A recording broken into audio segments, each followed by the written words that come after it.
If you guys seen my other video, this window doesn't go up or down. I've checked the fuses and everything. Fuses are fine. So I ended up ordering this piece.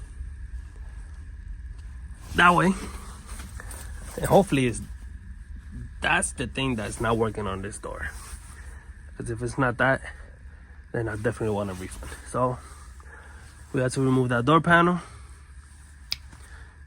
And then, let me see. I know we had to, of course we gotta remove this. You guys already know that.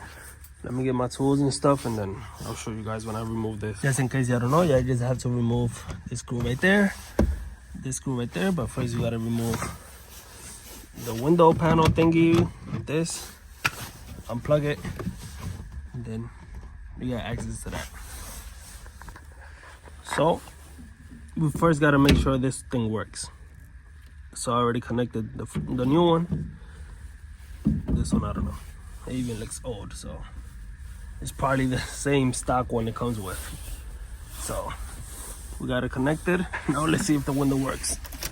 Let's open this. Let's see. Nope. Unless if I have to connect this thing first. Let me connect this.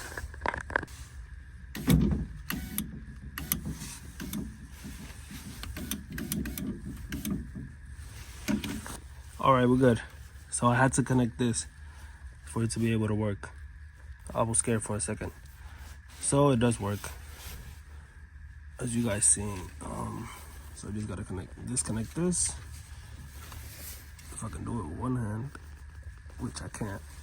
So let me just tell you guys. You gotta remove this one, this one, this one, this one. That's 4, right? Then when this starts coming down, the window's gonna start coming down. Then you're gonna have 2 more nuts, bolts. One right there and one right there. On the white piece of this one. It's up right now because the window's up. So once I move this down, the window's gonna start coming down. Then once I can see this white part from this one, I can remove the 2 bolts. But I have to hold the window in place, because if not, the window's just gonna slam down and it's gonna break. So yeah, I'll do that and then I'll show you guys later.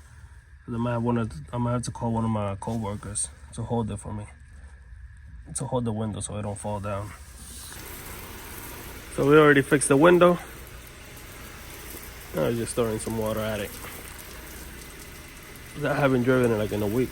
It's always all dirty. Eso está del kilo, loco. No tiene ni que gaps, ni que de pinga. Mira ahí tampoco, ni allí. Eso queda del kilo, loco. Del kilo queda eso. Look at what we got back from the paint shop.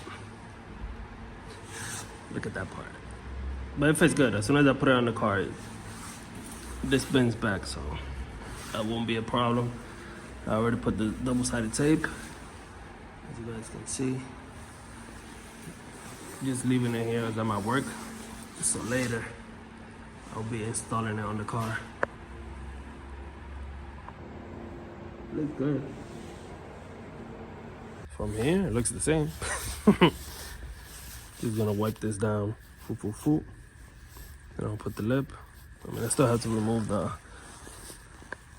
little red thing from the tape. And then put it on. I gotta get a screwdriver to see if I have one. Shit. Oh man, that's gonna be a problem. But it is what it is. Let's put this on. I don't have my tripod, so I'm not gonna be able to show you guys while I'm putting it on the car. So I'll show you guys in a few when it's on. And 1, 2. After 3 hours of struggling, removing that red thing from the tape, it's on. It's on, it's on, it's on. Oh shit. This looks beautiful. And this is not the lip that I wanted to put on the car. I wanted to put the HFP style, I think it is called. It's an aggressive, it's more aggressive than this one. This is the OEM lip. This is the one that they used to come with from the dealer. So, you know, it's just a little simple look until I can find the one that I really want to put on this car. Because the other one, to me, it looks way better. 1,000 times better. But yeah, this is pretty good. So now I just have the car up here. Just put this one in. I'll put the other one in. This is just temporarily for now. And then I'm gonna just put some bolts in there with nuts. That way.